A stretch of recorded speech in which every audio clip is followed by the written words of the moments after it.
Welcome to Bleacher Talk, a show for the fans hoping for a championship. I'm your host, Emma Georges, and today I'll be interviewing former University of Minnesota Golden Gopher tight end Brevyn Spann-Ford. Born and raised in St. Cloud, he sported maroon and gold for the Gophers for 6 years. Now, while waiting to hear his name get called at the NFL draft, I'll be asking the former tight end how his progress and preparation led him to playing into the next level. Brevyn, thank you for joining me today on this beautiful Thursday afternoon. So to start, could you tell us about when you fell in love with football? I would definitely say in my early years, probably grade school. I didn't get to play tackle football until about 5th or 6th grade. I went to a small private Catholic school, so football wasn't really offered in the youth levels and Pee Wee football. So when I started, I really fell in love with it.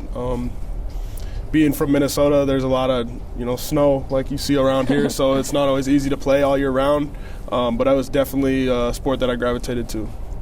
So then, throughout your years and learning what football was all about, who helped you reach that level of preparation into playing in college? Yeah, definitely my coaches just along the way, from all levels. People who invest in you, you take that and you learn little things from them, and then you go on to the next level. And we've kept the goals get bigger as your dreams get bigger. So it's been a really cool experience to see where that led me. It's been an incredible journey, and I'm excited for the next step here in a couple months. Why did you choose to play tight end? I played high school wide receiver, grew up playing, you name it. Stuck me at O-line because I was the biggest kid on the team. Got to run the ball every now and then. But I really always wanted to be a skill player, even though I was one of the bigger guys on my team. But when high school, I got to play wide receiver, and that's really what kind of sprouted the idea of being a tight end. I'm not the fastest, not the shiftiest, but I knew my game would translate well to tight end in college. So when I got to Minnesota, switched positions, and it was all from there. So why did you choose to stay on the offensive side of the ball versus defensive side? I played a little bit of defense in high school. I always just like scoring touchdowns more. That's a lot more fun. And there's a lot of big physical dudes. I'm not trying to tackle them. They gotta come tackle me. So you had a few unofficial visits at other schools before you decided to commit here. Ultimately, what helped make that final decision for you?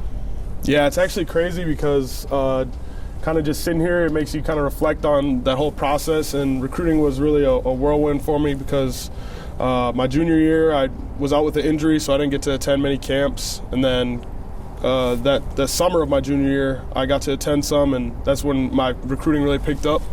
And the day I committed to Minnesota, I actually called my parents that morning and told them that I was going to commit to Missouri. And they wanted me to, sit down with my coach, make sure that's really what I wanted to do. Mm-hmm. It was the day of a Gopher camp, and they wanted me to just go and see if I'd get an offer from them. I had been to 3 or 4 camps, so I wasn't too optimistic about it. Yeah. Ultimately, I ended up going to the camp and got offered that night and committed to Minnesota. So what made you switch from Missouri to Minnesota? I knew that this is where I wanted to be. I grew up watching football games here and getting able to go to games, watch games on TV, watch the traditional rivalries. It was just something I really wanted to do, and have my family be a part of it as well. Getting to have them at every game was really a special experience.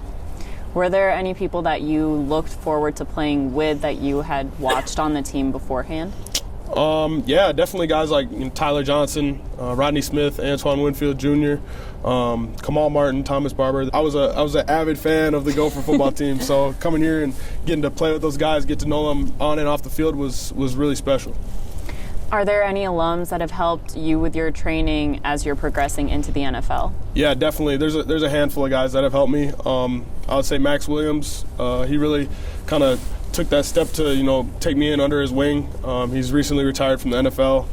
Had a great career. I think it was about 7 or 8 years, and he's always been around the facility since I got here. So definitely him and Co Keefe as well. They're always just checking up on me, making sure I'm good, asking me how the process is going. Okay, so you were around before NIL and you were a part of college football while it was working. How do you think NIL is affecting college sports positively or negatively? Positively, I feel like it's a tremendous opportunity for athletes to showcase who they are, use their interests to help them gain money and the type of financial stability that families ultimately need and, guys obviously dream of. I think it's important that there's a type of regulation. That's what I think the only negative side is. There's a little bit of disorganization within NCAA and schools, but ultimately I think it's a great thing for players because they're making money off their name. That's what they should have been doing this whole time. So looking back at your career in maroon and gold, what do you think are the two most memorable games that you have had in your career? I'd say the first one that comes to mind would be the Penn State game when we were both undefeated in 2019. And another one would be Wisconsin in 21 when we were here and we stormed the field. That was one of the biggest games that I felt like I've impacted, and it was just a lot of fun. Getting to storm the field. That's a once in a lifetime experience. We got to do it a couple times here, so it's. Man, I could probably name a couple more. Even Auburn, it's been a lot of memories here. Mm-hmm. So you scored your first collegiate touchdown when we played against Illinois. And looking back at that, what do you remember going through your mind when you had that touchdown? I remember it like it was yesterday almost. It was down in that corner over there in the end zone. Just the feeling of kind of just like a overwhelmed feeling of gratitude and how far I've came. And I never thought I would get to this point right now from there, but it's been a wild ride, and no, I remember it like it was yesterday. Tanner threw it. The play was F dump. I was the F. Went out and blocked, then released, went vertical, and the ball was just there. Looking at a team that ran the ball a lot, you still had over 90 receptions for 1,061 yards, I believe. Mm-hmm. So how do you think that your pass catching abilities improved over that time? Definitely, just like I said before, just a big shout out to all the coaches, because without them, I wouldn't be in the position to do any of that. It's one thing, they kind of set the course for you. They give you the expectations, and then it's on your own to go and put in the work. So at the end of the day, it's just coaches putting us in the position to win every Saturday. So extremely thankful for them. It's been awesome to get back here and kind of see from the other side of what they do and how they do things, and I'm forever indebted to them. So looking back, what was it like to play in a sold-out Huntington Bank Stadium? It was extremely cool. That's something you really dream of as a kid, just getting to be a part of a college football atmosphere, whether it's 50,000 fans or 5,000 fans. It's cool to see a packed house anywhere you go. And, coming from a somewhat smaller town, it's definitely just something that a lot of kids dream of coming out of there. So many people were surprised and say that, you deserved more than an All Big Ten honorable mention this year. How does that motivate you into playing in the next level? I would just say, I'm always looking to be the best version of myself. You can't sit back and compare yourself to others. Everyone's journey is different, and I'm extremely grateful to be recognized at all. Especially with the group of guys that we had this year. I'm just extremely proud of how we played. Win or loss, that's a great group of guys that was in that locker room. So at the end of the day, I'm not really worried about first teams and second teams. I'm just worried about being my best self. You had the opportunity to participate at the Reese's Senior Bowl this year, and you scored a 2-yard receiving touchdown from Bo Nix before halftime for the national team. How did that experience, prepare you to play in the NFL? Yeah, it's definitely a little bit different. You're learning an NFL playbook in the span of a week, so it's a little bit overwhelming, but at the same time, you're meeting new guys and you're going through the same things with them. I feel like it's going to be a lot similar to what that first rookie camp will be like. I think it was just cool to get around those guys. They're very talented players all over the country, and get to connect with them on a different level. So it was really fun, and it was a good week in Mobile. You were invited to participate in the Combine this year. How did your preparation in Florida, differ from the actual participation at the Combine? Yeah, it was actually, pretty spot on of what I was expecting. My coaches, Taylor Ramsey, Nick Hicks, Zach Cardone, and Les Spellman, they did a great job, preparing all of us to go perform. At the end of the day, they said, you got to do whatever you have to do to be ready for your moment.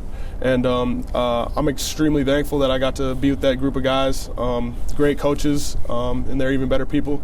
So just being around them every day was super fun and enjoyable, as well as, they got me to where I wanted to be combine-wise and training-wise. You had the opportunity to showcase your skills, amongst other tight end prospects. So how do your skill sets differ from other people there? Yeah, I would definitely say just size and versatility, being able to do all things on the field. That's kind of what you strive as a player, to, be able to do everything.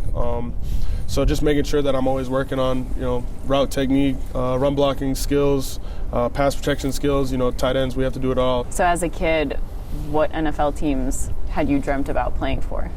I was definitely a big Vikes fan growing up. The Vikings definitely have a special place in my heart. So, it's kind of a weird time for me because I'm going to be parting ways with them. Well, thank you so much for joining me. Thank you so much for having me. Yeah, we're excited to hear your name get called this year at the draft. Me too. Thank you for joining us for Bleacher Talk. I'm your host, Emma Georges, and hopefully we'll see you soon.